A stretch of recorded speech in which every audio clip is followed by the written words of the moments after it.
लुधियाना के सुनील और उसकी बीवी रीटा एक अच्छे और संपन्न परिवार से ताल्लुक रखते थे। एक दिन रीटा की भाभी उसके घर आती है। रीटा, तुझे तो पता है तेरा भाई कुछ नहीं करता, ऊपर से 2 बच्चों की जिम्मेदारी, बेटी भी बड़ी हो गई है। तू तो बुआ है, कुछ मदद कर सकती है तो कर देना। कहाँ पैसे हैं भाभी, बस समझ लो किसी तरह हम लोग भी दिन काट रहे हैं। 2 ही तो कार है और मेरी बेटी भी बड़ी हो रही है। अब उसके लिए कार लेनी है तो 10 लाख का खर्चा तो लग ही जाएगा। तभी वहाँ सुनील आ जाता है। अरे शशि, क्या है, तू हमेशा पैसों के लिए परेशान क्यों रहती है? वैसे क्या जरूरत थी बेटी की शादी इतने बड़े घर में तय करने की? अरे पैसे नहीं थे तो ऐसे ही कर देती कहीं शादी। इतने बड़े होटल में क्यों कर रही है शादी? लेकिन यहाँ तो मामला शादी का है, डेट तय है। दरअसल तेरे भतीजे के पीएफ के पैसे आने हैं, पर उसमें देर हो रही है। जैसे ही पैसे आ जाएंगे मैं तेरे अकाउंट में डलवा दूंगी। ठीक है, हम लोग सोचकर बताएंगे। तभी वहाँ भतीजा आ जाता है। फूफा जी, आप लोग ही मदद कर सकते हैं, वरना तो कैसे काम होगा समझ में ही नहीं आ रहा। मैं वादा करता हूँ जैसे ही पैसे आ जाएंगे मैं आप लोगों को वापस कर दूंगा। हाँ भाई, ठीक है। अब देख भाई, हमारे लड़के तो सारा दिन घर पर पड़े रहते हैं, ना कमाते हैं ना कुछ कमाने की इच्छा रखता है। लेकिन चल, ये ले, कितने पैसे चाहिए? जी 4 लाख रुपए। ठीक है, लेकिन पैसे ध्यान से वक्त पर वापस लौटा देना। सुनील मुसीबत के वक्त बीवी के भतीजे की मदद तो कर देता है, लेकिन उन लोगों के जाने के बाद देख ले रीटा, तेरे मायके वालों ने मांगा तो दे दिया, वरना इन लोगों का मुझे कोई भरोसा नहीं है। अरे क्यों भरोसा नहीं है? इससे पहले तो कभी इन लोगों ने आपसे मदद भी नहीं ली। हाँ, ली तो नहीं, लेकिन पैसे की किल्लत ही रहती है ना इन लोगों के पास। अरे ठीक है ना, नहीं लौटा पाए तो भतीजे के ससुराल से निकाल देंगे। सुना है बड़े घर में शादी हो रही है। सुनील और रीटा पैसे तो दे देते हैं, लेकिन अगले रोज ही। हाँ भाई साले साहब, क्या हाल है? ठीक हूँ जीजा जी।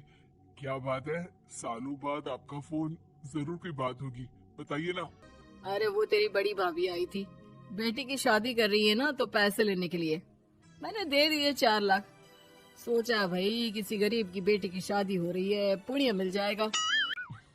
अच्छा किया जीजा जी, उनका बेटा बहुत मेहनती है, जल्द ही लौटा भी देगा।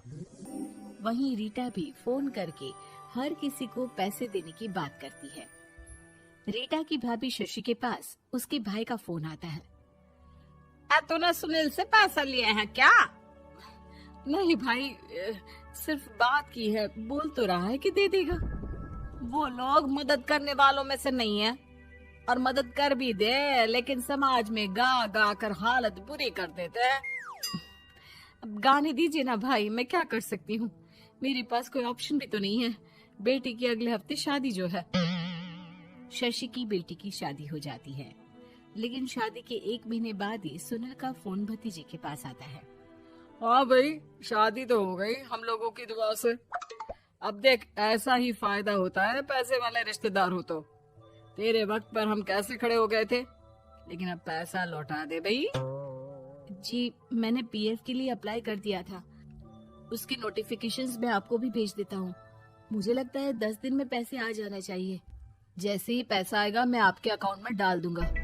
और ना जी ना, कोई नोटिफिकेशन नहीं चाहिए, पैसा चाहिए, पैसा। ठीक है अंकल, बस 10 दिन का समय दे दीजिए। अभी हफ्ता भी पूरा नहीं होता कि भतीजे के पास उसके गांव के दूर के चाचा का फोन आता है। और अब बेटा क्या बात है, सुनील के कोई पैसे ले रखे हैं तो दे क्यों नहीं देता? हाँ चाचा जी, बात तो हुई थी, 10 दिन का वक्त मांगा है, उम्मीद है हो ही जाएगा। अरे फोन कर रहा है, रोज बता रहा था कि बेटी की शादी में मदद की थी।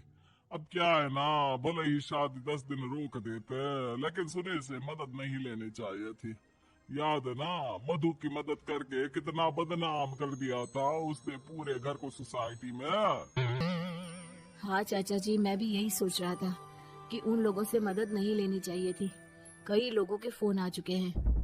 वही रीटा अपनी भाभी को फोन कर देती है। क्या है भाभी, कब पैसे लौटाओगी? पता है ना ये कितना बोल रहे थे, तुम्हारे बोलने पर मैंने पैसे दिए हैं। भाभी अब तो आपके बेटे की कार बेच दो और हम लोगों के पैसे दे दो। अरे लेकिन रीटा, बात तो 3 महीने की हुई थी ना, अभी तो 2 महीने भी नहीं हुए पैसा लिए, थोड़ा तो सब्र करो। नहीं नहीं भाभी, वैसे मेरा बेटा टिक्कू आ रहा है आप लोगों के घर रहने के लिए, उसको अच्छे से खिलाना पिलाना, समझी? भाभी को समझ में नहीं आता कि वो क्या करे। वो बेटे से बात करती है। अरे माँ, इन लोगों से मदद लेकर सच में बहुत बड़ी गलती कर दी। मुझे खुद समझ में नहीं आता कि कैसे इन लोगों के पैसे जल्द से जल्द दे दूं। तभी डोरबेल बजती है और रीटा का बेटा टिक्कू घर में आता है। आओ बेटा, मामी के घर पहली बार आए हो रहने। आप पापा बोल रहे थे कि आप लोग पैसे का ब्याज तो दे नहीं पाओगे, तो तब तक मैं यहीं रह लूं। और हाँ, मैं एसी के बिना नहीं सो पाता। आप लोग अपना देख लेना और पैसे जल्दी लौटा देना, क्योंकि मैं थोड़ा जल्दी जाना चाहता हूँ। रीटा का फोन शशि के पास आता है।